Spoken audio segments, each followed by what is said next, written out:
Assalamualaikum warahmatullahi wabarakatuh. Jadi di sini saya akan menjelaskan bagaimana melakukan perhitungan tebal perkerasan jalan dari matkul rekayasa perkerasan jalan, dan ini merupakan soal ujian tengah semester semester 5 angkatan 2022. Nah, soalnya seperti ini bisa dibaca sendiri. Dari soal tersebut dapat diketahui berupa jalan yang akan direncanakan berupa arteri dengan 4/2 dengan umur rencana 10 tahun dengan waktu konstruksi 1 tahun. Koefisien distribusi diketahui untuk kendaraan ringan 0,6 dan kendaraan berat 0,7. CBR diketahui sebesar 9%, IPT 2,5, IPO 4, FR 1,5, dan tingkat pertumbuhannya atau I itu saat konstruksi dia 3% dan 2% per tahun hingga 10 tahun berikutnya. Nah, jadi ini saya membahas soal nomor 5. Jadi Anda diminta menghitung lintas ekuivalen permukaan saat jalan pertama kali beroperasi, lintas ekuivalen akhir, lintas ekuivalen tengah, serta lintas ekuivalen rencana dari jalan arteri tersebut.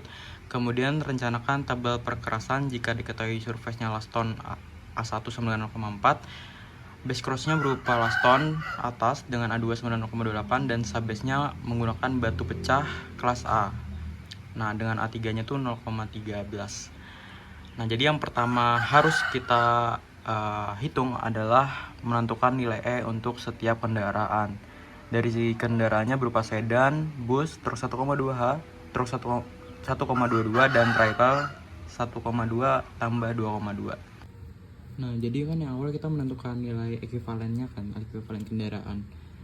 Nah, rumusnya tuh untuk single itu kayak cuma satu roda nih, dia itu P per 8,16 di pangkat 4. Nah, kalau tandem ada dua gini, dia rumusnya P per 8,16 pangkat 4 tapi dikalikan dengan 0,086. Nah, jadi contoh aja nih ya, sedan itu kan beratnya tadi ada di soal itu 2 ton, tapi beratnya itu tersalurkan ke dua roda, jadi 50-50. Jadi untuk ban depan dia pakai rumus P per 8,16 pangkat 4. P nya itu 50% dari beratnya 2. Untuk ban belakang juga karena dia 50% juga. Begitu juga untuk bus. Bus kan cuma beda di 34 sama 66, tapi caranya sama. 34 dikalikan beratnya dan 66 dikalikan beratnya per sekian pangkat 4. Nah, yang beda itu di truk 1,22, dimana dia kan pakai tandem. Tandem tuh yang kayak gini 2. Nah, jadi ban depannya menerima beban 20%, ban belakangnya 70%. Jadi 20% dikali berat totalnya itu ada di soal ya, per 8,16 pangkat 4. Terus tambah 0,086. Kenapa dikali 0,86? Karena dia tandem. Pokoknya kalau dia tunggal, dia nggak usah dikali 0,86, tapi kalau tandem dia dikali 0,086. Dikali 75% dikali 18 per 8,16 pangkat 4. Nah, terus yang ini trailer 1,2 tambah 2,2 tuh gambarnya kayak gini. Jadi dia nggak ada yang tandem 1 1 1 1. Nah, jadi ada ini yang ban depan 18% tuh. Terus ban belakang dia 28%. Nah, karena ini sama 27 jadi tinggal dikalikan 2. Ntar dapatnya sedan sekian, bus sekian, truk sekian, truk 1,22 sekian, trailer 1,2 plus 2,2 sekian. Gitu. Nah, jadi ntar tabelnya ini diberi di soal. Cuma yang nggak diberi itu adalah rumusnya yang P per 8,16 pangkat 4. Harusnya hafal sih. Nah, setelah E yang tadi didapatkan, E itu fungsinya untuk di LEP, LEA, dan LET. Nah, untuk LEP itu adalah lintas ekuivalen awal atau awal konstruksi. Nah, rumusnya sendiri itu adalah sigma LHR dalam kurung 1 tambah I pangkat N kali C kali E. Nah, LHR itu merupakan volume lalu lintasnya dari masing-masing kendaraan. Terus 1 ditambah I pangkat N. Nah, I-nya itu adalah tingkat pertumbuhan dari kendaraannya pada saat awal konstruksi. Dan diketahui di soal itu 0,03 atau 3%. N itu adalah lamanya waktu saat konstruksi, yaitu 1 tahun. Jadi N-nya itu pangkat 1 dikalikan C. Nah, C itu diketahui di soal di mana koefisien distribusi untuk kendaraan ringan itu ada 0,6 dan kendaraan berat itu 0,7. Nah, asumsi di sini menggunakan bahwa sedan itu kendaraan ringan dan bus dan sisanya itu adalah kendaraan berat. Nah, itu tadi adalah nilai yang tadi barusan kita cari. Nah, rumusnya seperti ini, tinggal dikalikan. Didapatkan hasilnya 0,334 untuk LEP sedan, LEP bus 58,588 dan seterusnya. Nah, untuk LEP itu kan sigma, jadi tinggal kita jumlahin dari totalnya. Begitu juga untuk LEA. LEA itu adalah sigma LHR dalam kurung 1 tambah I pangkat UR kali C kali E. Nah, bedanya sama LEP, LEA ini adalah UR atau di akhir. Akhirnya itu kan merupakan umur rencana dari jalannya kan. Jadi karena jalannya direncanakan akan tahan 10 tahun, jadi UR-nya 10. Caranya sama kayak LEP, tinggal dikalikan aja. Ntar hasilnya dapatnya seperti ini. Nah, selanjutnya ada LET. LET itu rumusnya adalah setengah dari penjumlahan LEP tambah LEA. Jadi ini totalin dari LEP ditotalin dengan LEA-nya, terus dibagi 2 dapatnya ini. LET itu pada tengah waktunya. Terus LER itu adalah lintas ekuivalen rencana. Jadi rumusnya tuh LET dikali FP. Nah, LET kan kita udah dapat 150,537. FP sendiri adalah umur rencana dibagi 10, karena umur rencana kita 10 dibagi 10 91. Jadi LER sama dengan LET. Lalu kita nyari DDT. DDT itu rumusnya 4,30 log CBR tambah 1,7. CBR-nya kan tadi diberi di soal dia 9%.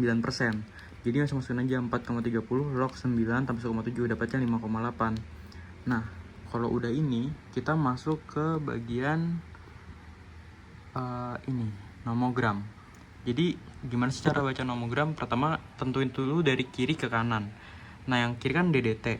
DDT kita tadi kan yang didapatkan 5,8 dari CBR. Nah, anggap aja di sini.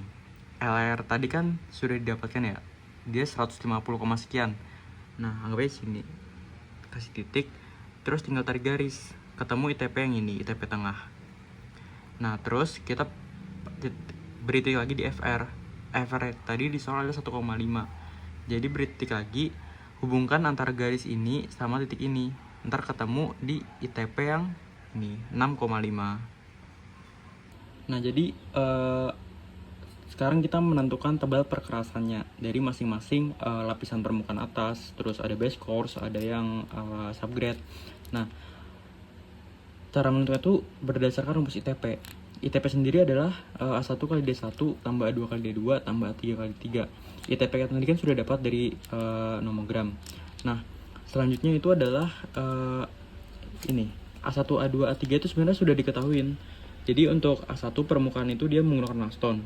Untuk base course-nya dia laston atas. Dan untuk subgrade-nya dia menggunakan batu pecah dengan nilai A masing-masing segini. Tinggal dimasukin aja untuk A1, A2, A3. Nah, untuk D-nya ini kita bisa lihat tabel yang diberikan di soal, dimana ITP yang didapatkan 6,5. Nah, ini ada tabel berupa ITP, tebal minimum, dan bahan. Nah, untuk lapis permukaan ini kita yang 1. Jadi buat D1, nyari D1. Nah, ITP-nya kan 6,5. Otomatis dia di antara 3 sampai 6,7. Nah, lihat lagi bahannya apakah ada benar. Bahan yang digunakan adalah stone. Nah, adalah stone kan. Jadi tebal minimumnya adalah 5. Lanjut. Selanjutnya untuk D2 yaitu lapis pondasi atas. Kita ITP juga yaitu kan di antara 3 sampai 7,49. Dimana lihat lagi bahannya adalah laston atas. Dan di sini tidak ada laston atas. Laston atas tuh ada di sini, di 10. Jadi karena bahannya udah ditentukan duluan, kita ngambilnya 10. Kita nggak usah lagi ITP-nya. Jadi untuk D2 itu sama dengan 10. Nah, D3 ini dia tidak ada di sini. Dia cuma lapis pondasi bawah itu. Untuk setiap nilai ITP bisa digunakan pondasi bawah, tebal minimumnya adalah 10 cm. Jadi minimum banget tebalnya 10 cm. Nah, kita kan nggak tahu tuh berapa nilai akuratnya kan. Jadi ditulis aja D3. Nah, ntar tinggal dibolak-balik dapat D3-nya. Nah, setelah tadi dibolak-balik kan, dapat D3-nya itu 13 cm. Nah, akan tapi alangkah baiknya demi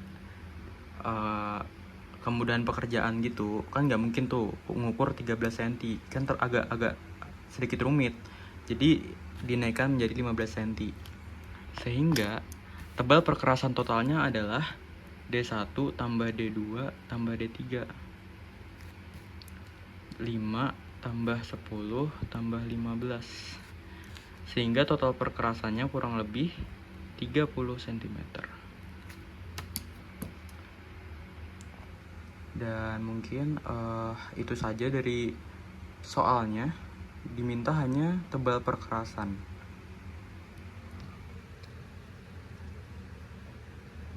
Anda diminta menulis ekuivalen permukaan saat jalan pertama kali beroperasi udah, lintas ekuivalen akhir udah, lintas ekuivalen tengah sudah, serta lintas ekuivalen rencana udah.